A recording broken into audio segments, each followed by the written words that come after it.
E aí galera, você está no Bora Morar Fora e esse é o Brasileiros pelo Mundo. A entrevistada de hoje é a Ingrid, que foi morar em Portugal através de um mestrado.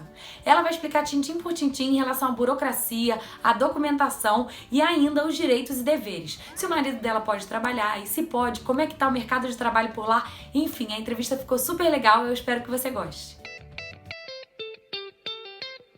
Ingrid, bem-vinda ao Bora Morar Fora. Obrigada pela oportunidade. Muito obrigada a você por essa vontade que você teve de relatar a sua história e contar para as pessoas como é que foi a sua motivação, tudo para você poder ir e estar aí hoje vivendo, realizando um sonho ou não. Isso a gente vai entender já já. Ingrid, como é que estava a sua vida antes de você ir para Portugal? Bom, antes de eu vir para Portugal, eu trabalhava como gerente numa academia no Brasil, em Florianópolis. E o meu marido era gerente de pós-venda numa concessionária. E a gente tinha recém-casado, vamos completar ainda 2 anos de casamento. A gente já tinha apartamento, estava terminando de imobiliar. E mais aquela questão estressante, né, do dia a dia, no Brasil eu vejo que você sempre tem que ganhar mais para conseguir conquistar as suas coisas, pagar plano de saúde. A gente pensa em ter filho, eu já pensava, nossa, antes de ter filho a gente tem que guardar dinheiro para conseguir comprar as coisas, pagar colégio, enfim. Então a gente via que a gente trabalhava basicamente só para pagar as nossas contas do dia a dia e aproveitava realmente a vida somente final de semana, né? De sexta-noite até domingo meio-dia, porque domingo à tarde você já começa a pensar em tudo que vai acontecer durante a sua semana. Então, esses foram basicamente assim, os últimos meses nossos antes da gente tomar a decisão de vir para Portugal. Então, a nossa rotina era mais ou menos essa. Eu trabalhava o dia inteiro, chegava em casa à noite cansado, estressado, não queria fazer nada além de descansar e bora para o dia seguinte. Não dá para entender aí, a E gente. era assim. Eu acho que a vida da maior parte dos brasileiros acaba sendo assim, né, hoje em dia. Essa ida para o trabalho, do trabalho para casa, sem muito tempo, sem muita qualidade de vida e se esforçando muito para conseguir o básico, que é um plano de saúde, uma escola para os filhos, aquele custo Uhum, Brasil que a gente não consegue eliminar, né? Mas exatamente. por que você escolheu ir para Portugal e não qualquer outro país? Então, na verdade, o meu marido não queria sair do país de jeito nenhum. Ele nunca teve nenhum incentivo, enfim, não, então nunca brotou nele nenhuma vontade de sair do país.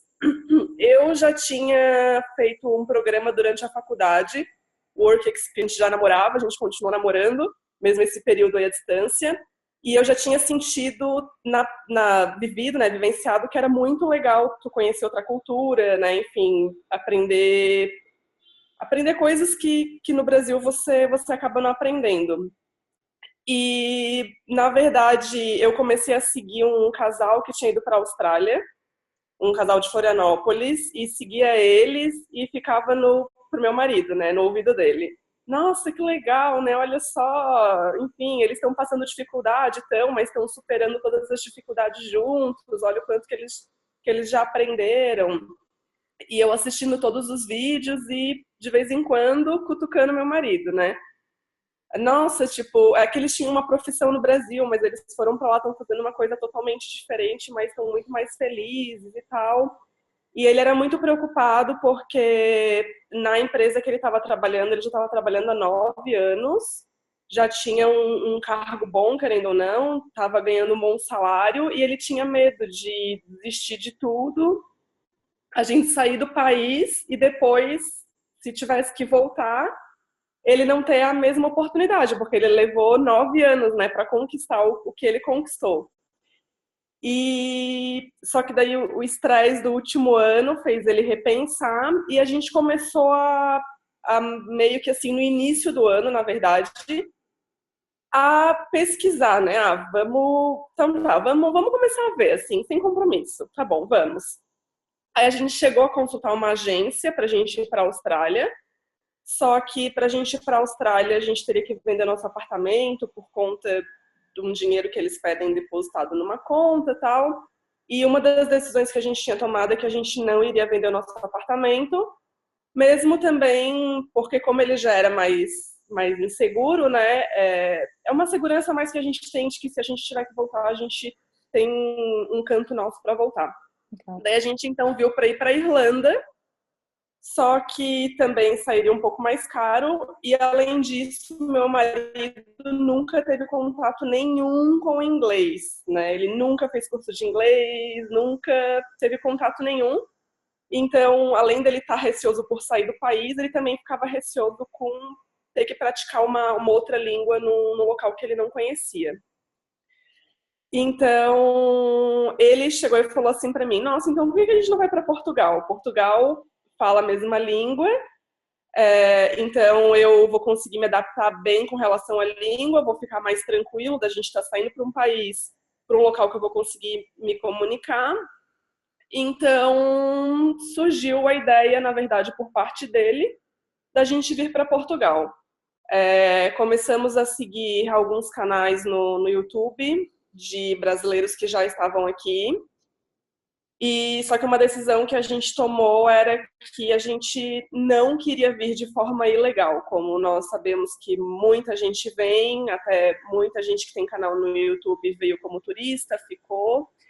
E a gente tinha decidido que não, que se fosse pra gente fazer, a gente ia no meio legal, a gente ia fazer as coisas certas, porque a gente não queria correr risco nenhum e também porque a gente não queria acabar depois correndo o risco de não poder retornar para o país, né? Enfim. E eu já no ano passado eu já queria ter voltado a fazer uma pós-graduação, porque eu terminei a faculdade e parei de estudar e eu já queria voltar a estudar. Até tinha olhado algumas opções lá no Brasil, mas a gente acabou preferindo esperar um pouco. Então a gente juntou, né, as duas coisas. Então vamos para Portugal e então eu aproveito e faço um mestrado em Portugal. Vou com visto de estudante, ele vai como meu reagrupado familiar e a gente consegue viver essa experiência de forma legal num país em que a gente vai conseguir se comunicar. Então, a ideia de Portugal surgiu daí, mas realmente pela facilidade da língua, né, de comunicação, principalmente dele, que nunca teve nenhum contato com nenhuma outra língua. Ingrid, parabéns pela decisão de vocês de ter ido morar fora e principalmente de forma legal. Hoje em dia a gente vê que tem mais de 6 brasileiros sendo barrados por dia no aeroporto na imigração. É mais ou menos essa a média. Brasileiros que estão indo de forma ilegal. E assim, você sujar o seu passaporte, tem gente que faz, né, documento falso.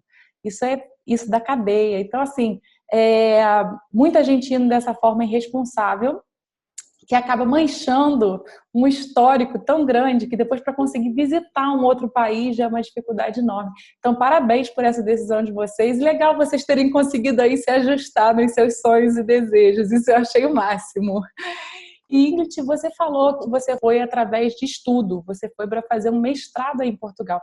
Como é que foi essa burocracia? Qualquer brasileiro pode ir para fazer um mestrado aí? Pode. Na verdade, foi super tranquilo. Foi até mais tranquilo do que eu imaginava que ia ser. Eu, na verdade, assim, foi bem corrido, porque a gente tomou toda essa decisão, foi em abril. E aqui em Portugal, eles têm 3 fases de inscrições para os mestrados.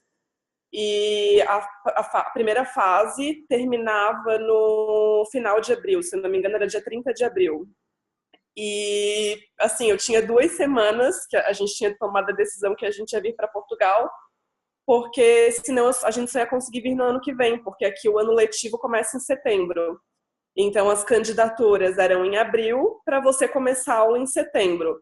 Se eu perdesse essa candidatura, a gente só ia poder vir no ano que vem. E a gente estava querendo já ir nesse ano, já estava de decisão tomada. E então eu tive 2 semanas para preparar a documentação, mas assim, foi um processo que, na verdade, se você se dedicar, dá tudo certo, como deu no meu caso. Só precisa eu precisei, na verdade, eu fiz uma lista das universidades daqui de Portugal, selecionei algumas que eu ia me inscrever, porque as inscrições, para você concorrer, elas são pagas, e são pagas em euros, né? Então, eu escolhi 4 universidades para eu me inscrever. E aí você faz a inscrição na internet mesmo, tem que anexar os seus documentos, que é o diploma da faculdade apostilado. Apostilado é um reconhecimento que tem para o documento ele ser aceito em Portugal. Então, eu apostilei o meu documento da faculdade da minha graduação, precisava de um currículo seu, uma carta de motivação e o histórico escolar, para eles verem as médias que você teve nas suas disciplinas. Então, você anexa esses documentos no portal das universidades, ele gera para você um boleto, ou você pode pagar online com cartão de crédito a sua matrícula, e você já está concorrendo. Você pode fazer essa matrícula em 3 fases, só que o que acontece?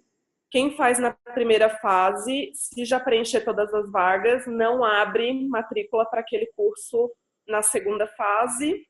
Então, a segunda fase é só se sobrar vaga e a terceira fase também, só se sobrar vaga na primeira e na segunda.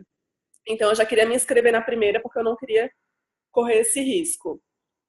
E os resultados, eles começaram a sair final de maio, início de junho. Eu fui aprovada em uma universidade em Lisboa. Em outra, eles me pediram uma carta de recomendação de algum empregador meu ou de um professor da universidade. Só que, como não era minha prioridade e eu tinha um tempo a mais para enviar essa carta, eu esperei sair o resultado daqui eu realmente tinha escolhido como primeiro plano. Então, das 4, em uma eu fiquei classificada, mas eu fiquei em lista de espera, porque outros candidatos tiveram notas superiores às minhas. Em uma, eles me pediram a carta de recomendação, mas eu acabei não enviando para seguir no processo, porque não era minha prioridade. Aí eu passei em uma em Lisboa e em uma em Braga. Aí depois que você passa, eles te dão um período para você fazer a sua matrícula, você faz a matrícula e eles te enviam uma carta confirmando que você fez a matrícula e de que você está aceita no mestrado. Aí, a partir daí, tem que ir para o consulado aí no Brasil, o consulado de Portugal aí no Brasil. No caso, quem atende Santa Catarina é o de Curitiba, porque Santa Catarina não tem, eles têm só um de apoio para dúvidas. Então, tem que juntar essa mesma documentação da matrícula da universidade, a carta de aceite da universidade, o seu passaporte e comprovantes de que você tem como se sustentar aqui em Portugal. E você vai para Curitiba. Lá o atendimento é por ordem de chegada e eles só atendem um determinado número de pessoas por dia. Então, nós madrugamos, estava muito frio, foi em junho. A gente chegou lá às 6h30 da manhã e o consulado só abria às 8 e já tinha uma pessoa na fila. Mas daí nós fomos os segundos, eu consegui a vaga, entreguei a documentação, você paga uma taxa lá na hora, e só que eles não te dão a resposta se você conseguiu ou não. Eles deixam para avaliação e daí aí eu perguntei para a atendente como que eu ia saber se eu tinha conseguido o visto ou não. Aí ela falou, o passaporte vai chegar na sua casa, quando você abrir, se o visto estiver ali é porque você foi aprovada, se não tiver, é porque não. Mas, enfim, a gente estava bem ciente de que a gente tinha os meios de subsistência no nosso país, que é o Brasil. A gente nunca fez nada ilegal, não tinha passagem pela polícia, nada, porque tem que entregar também para eles, né? Se você tem alguma passagem pela polícia e tal. Então, eu já tinha certeza de que não tinha como dar errado. Aí, só que assim, você não tem como esperar o visto chegar para você comprar passagem, porque senão fica tudo muito em cima da hora. E o visto demora até 50 dias para chegar na sua casa. Então, eu e meu marido, a gente começou a vender todas as nossas coisas, compramos as passagens e ficamos esperando o visto. E o meu visto chegou com aproximadamente 30 dias. Foi um mês depois, foi rápido até, mas por conta de que no mesmo momento que eu recebi a confirmação da universidade, eu já fui para Curitiba para dar entrada. Tem gente que espera muito e na metade do ano tem muita procura de estudantes para dar entrada no visto. Então, quanto antes você dá a entrada, mais rápido o seu processo vai ser analisado. Então, por isso que o meu processo foi analisado super rápido. E quando chegou e abrimos, graças a Deus, estava tudo lá, porque a gente já tinha até vendido o meu carro já, né? Só estava com o carro do meu marido. E, então, as passagens compradas e o processo foi esse. Aí, depois que o visto ele está aprovado, cheguei aqui em Portugal, até fui na universidade ver se eu tinha que apresentar para eles algum documento físico, se eu tinha que comprovar os que eu tinha anexado no site, e eles falaram: não, se você já anexou lá, tá tudo certo. Até eu me espantei. Eu falei pro meu marido: nossa, no Brasil a gente tem que se preocupar tanto, né, se a pessoa tá falsificando, se não tá um determinado documento. E aqui eles confiaram muito no que eu tinha, no que eu anexei, e não precisei comprovar nenhum documento aqui. Só que aqui agora, chegando, você tem o seu visto, ele vem com um prazo de 4 meses, que é o período que você tem para ir no serviço de estrangeiro daqui, que é o CEF, para pedir uma autorização de residência por 1 ano e depois tem que renovar para mais 1 ano, né? Porque o mestrado eles são 2 anos de duração. Então, o visto eles te dão 4 meses, que é para você, ao longo desse período, conseguir marcar um agendamento aqui, conseguir autorização de residência para você realmente ficar aqui para fazer o mestrado. E a minha entrevista no CEF está marcada para o dia 20 de novembro. A gente chegou aqui dia 23, eu já marquei uma espera aí de 3 meses quase. E aí, então, no dia 20 de novembro eu vou ter minha autorização, mas mesmo assim, nesse período nós estamos de forma legal por conta do visto. E o meu marido, ele está como turista, né? Ele entra no país como turista. Na verdade, essa era uma dúvida que a gente tinha lá no Brasil, só que eu tirei no próprio consulado de Curitiba. Como ele é meu reagrupado, a gente achava que o processo já fazia no Brasil, mas a orientação, pelo menos do consulado de Curitiba, né, foi o meu caso, eles falaram que eu fazia o reagrupamento aqui em Portugal. Então, no dia que eu fosse marcar minha entrevista no serviço do estrangeiro aqui, eu já marcaria um horário para ele e já apresentava que, como cônjuge, ele teria o direito de ficar comigo. Então, ele entrou no país como turista. Na nossa entrevista aqui na imigração, ele teve que mostrar a passagem de volta. A gente explicou para o agente que eu estava vindo fazer mestrado, ele viu pelo meu visto, conferiu, mostramos o comprovante de alojamento e ele perguntou o que o meu marido estava vindo fazer. Aí nós falamos que ele seria meu reagrupado familiar, porque no consulado de Curitiba tinham informado que o reagrupamento fazia em Portugal, mas que ele tinha passagem de volta caso o processo não desse certo. Aí ele confirmou que meu visto estava legal, confirmou que meu marido tinha passagem de volta, e então agora, dia 20 de novembro, nós temos a entrevista para fazer o reagrupamento dele, mas assim, como a gente está com todos os documentos, está de forma legal, também não tem o que dar errado. E além disso, né, outro ponto positivo, que nesse tempo que a gente está aqui, o meu marido já arranjou emprego, está trabalhando com um contrato, e então, quando a gente chegar lá no serviço de imigração, vai ser até muito bom, porque ele já está registrado até na segurança social aqui, que é como se fosse o INSS do Brasil, está com um contrato legal. Então, é mais um comprovativo para a gente chegar lá no serviço do estrangeiro e falar que a gente está aqui tudo bonitinho, né? Assim, tudo conforme a lei. Não, super legal. E minha pergunta que eu ia te fazer era essa: se ele poderia trabalhar em Portugal. Ele, como turista, ele já pode trabalhar ou não? Na verdade, ele teve que fazer alguma burocracia junto à empresa para daí ter a possibilidade de trabalhar em Portugal. Assim, na verdade, eu não, assim, ó, no caso dele, como ele vai ser meu reagrupado familiar, as empresas aceitaram. Na verdade, ele mandou currículo para muitas empresas, mas aqui o pessoal ligava para ele e falava: Você já tem sua autorização de residência? E ele falava: Não, não tenho ainda autorização de residência, sou reagrupado da minha esposa e a nossa entrevista está marcada para o dia 20 de novembro. E muitas empresas falavam: Então, quando você tiver a sua autorização, você entra em contato com a gente de volta. Que eles são meio receosos, assim, de dar para uma pessoa que é turista, entendeu? E depois a pessoa não conseguir se regularizar.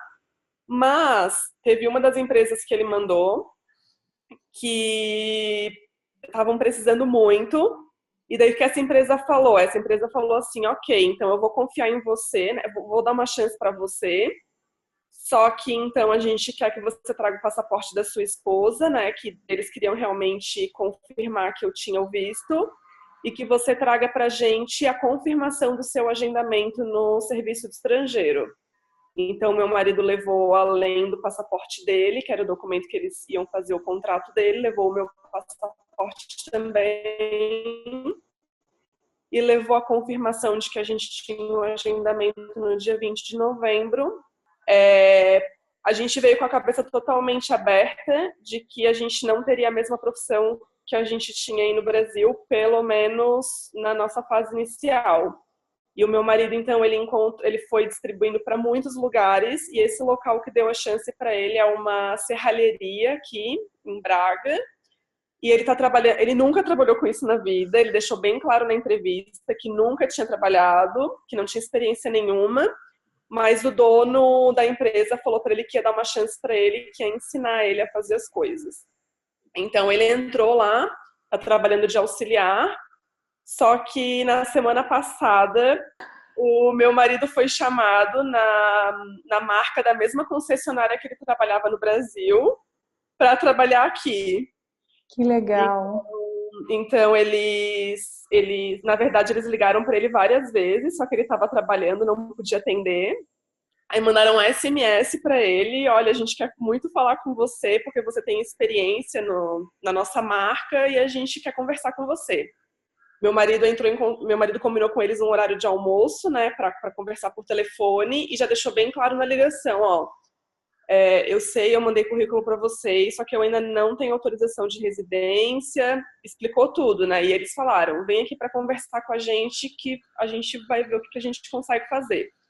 Aí meu marido marcou um dia pós-expediente, eles ficaram esperando, porque ele falou, né, eu não vou deixar a empresa que eu tô, que já tô com o contrato, tudo na mão, né? Então, eles ficaram um dia pós-expediente esperando ele para fazer a entrevista. Ele fez a entrevista na quarta-feira da semana passada. Na quinta, ligaram para ele fazendo uma proposta.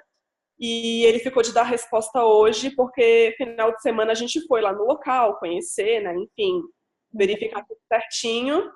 E, assim, outra coisa que eu acho que foi importante, porque na quinta-feira meu marido teve a resposta desse emprego, e na sexta-feira ele abriu o jogo para o dono da serralheria, contou o que estava acontecendo, falou que ele tinha recebido uma proposta, que era na área dele, na mesma marca que ele estava trabalhando no Brasil, e que ele ia pegar o final de semana para realmente pensar se ele queria voltar para a área ou se ele ia continuar na serralheria. Então, assim, ele foi bem sincero com o dono da empresa, né? Porque foi uma pessoa que abriu as portas para ele aqui. Ele estava só 2 semanas trabalhando na empresa e, pelo que ele vê, assim, pelo movimento, por mais que ele faça poucos serviços, né? Assim, serviços pequenos, porque ele não tem experiência, a empresa precisa muito dele. Então, assim, ele deixou tudo bem claro pro dono, até o dono, no período da tarde, assim, ficar pegando no pé dele, sabe? Ai, a gente quer muito que tu fique, né, e tal. Mas eu acho que o importante é isso, sabe? É você... antes da gente vir para cá, a gente ouviu muito que tinha muito preconceito com brasileiro, mas eu acho que vai muito do jeito que você está agindo aqui no país. Porque se o meu marido chega para essa pessoa que deu uma oportunidade para ele, do dia para a noite fala, não venho mais e tchau, ia ser uma situação que a gente ia acabar queimando, né, o nosso filme, o filme de possíveis brasileiros que possam vir a trabalhar com ele. Então, na sexta-feira de manhã, a primeira coisa que meu marido fez foi contar para ele tudo o que estava acontecendo, e ele super compreendeu, né, assim, é uma oportunidade que ele tem de voltar para a área. E hoje, na verdade, de manhã, ele saiu com a decisão tomada de que ele iria aceitar a proposta. E a primeira coisa que ele ia fazer, ele já ia chegar na empresa, já ia contar para o dono, mas ele foi para trabalhar efetivamente, porque ele vai trabalhar até começar na nova empresa, né? Até sair a documentação da nova empresa, para não deixar essa também na mão.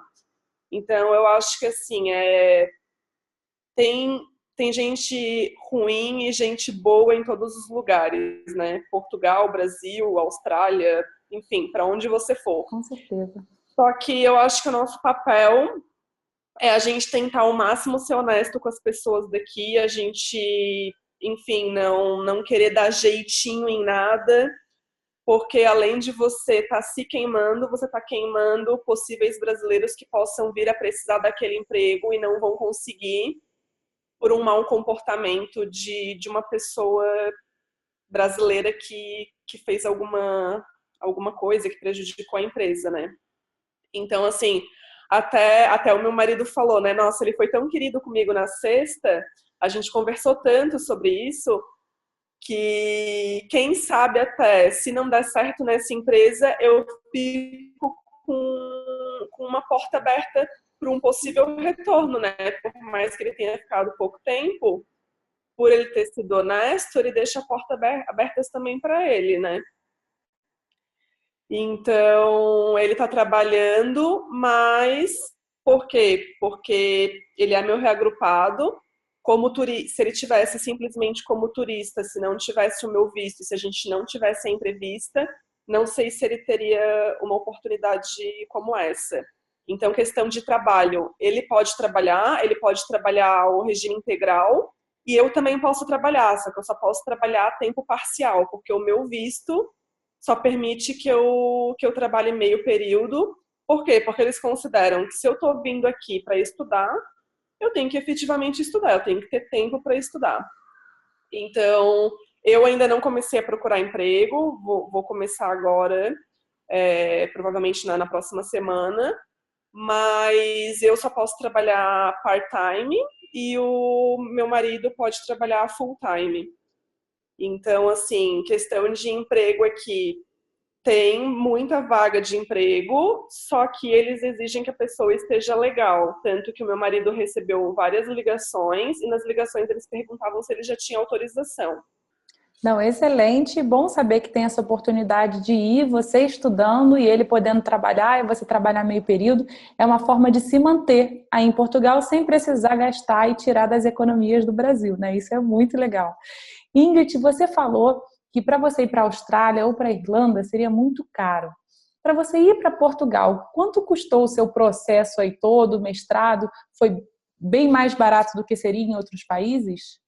Então, assim, pelo que a gente tinha pesquisado foi porque, na verdade, essa universidade que eu estou estudando aqui, ela, até assim, nas duas universidades que eu passei, uma era privada e uma era pública.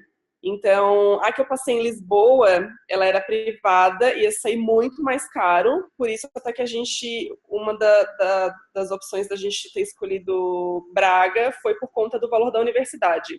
A universidade daqui, ela é pública, mas aqui em Portugal você paga a propina, né, que eles chamam, não é propina, não é como a gente conhece aí no Brasil, mas é a mensalidade. E aqui em Portugal você paga, assim, quando os seus filhos vão estudar na escola, você paga uma taxa, enfim, tem coparticipação, né, vamos dizer. Então, assim, em valores, né, eu acredito que, primeiro, que a passagem para Portugal é muito mais barata que, por exemplo, para a Austrália. É metade do valor, né? Então, eu e meu marido, só de passagem, é o que a gente ia pagar para uma pessoa. ir para a Austrália, por exemplo. Aí, questão do estudo. Não sei dizer relação a estudo em outros países, porque eu acabei não pesquisando. Porque se a gente fosse para outro país, eu não ia fazer um mestrado, daí a gente ia fazer aquele curso de inglês, né, que acho que praticamente todo brasileiro faz quando vai para um país que fala inglês. Então, a gente tinha visto o curso de inglês para 6 meses, né? E se for comparar o curso de inglês para 6 meses e o valor do mestrado daqui, o mestrado daqui ainda sai mais barato, porque o meu mestrado ele vai sair 1.800 euros todo mestrado. Então, mesmo que você tenha que converter, sai super em conta, sai mais barato do que eu fazer um curso de inglês por 6 meses na Austrália, por exemplo. Então, assim, questão de passagem mais barato, o que eu vou pagar pelo meu mestrado nos 2 anos é o que eu pagaria num curso de inglês por 6 meses.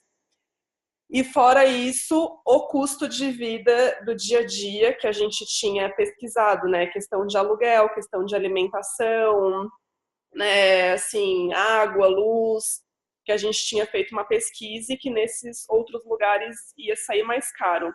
Apesar de que, assim, também, a pessoa que vai para esses outros lugares acaba também recebendo um pouco mais, porque o salário mínimo aqui em Portugal, ele é o menor da Europa, né? O salário mínimo aqui são 580 euros.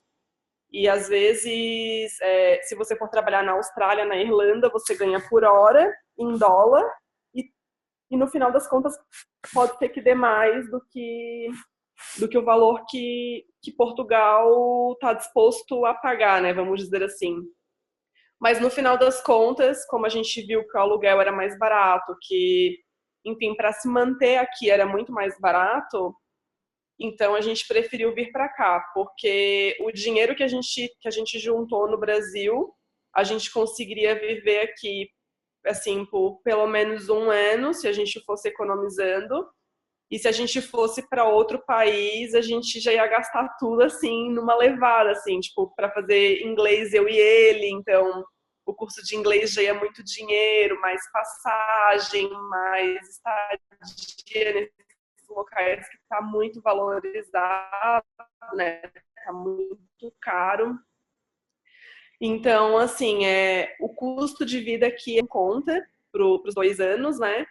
E, assim, o mestrado eles fazem parcelado em 8 vezes. Então, nos 8 primeiros meses a gente tem a despesa do mestrado e depois é uma despesa que a gente não tem mais.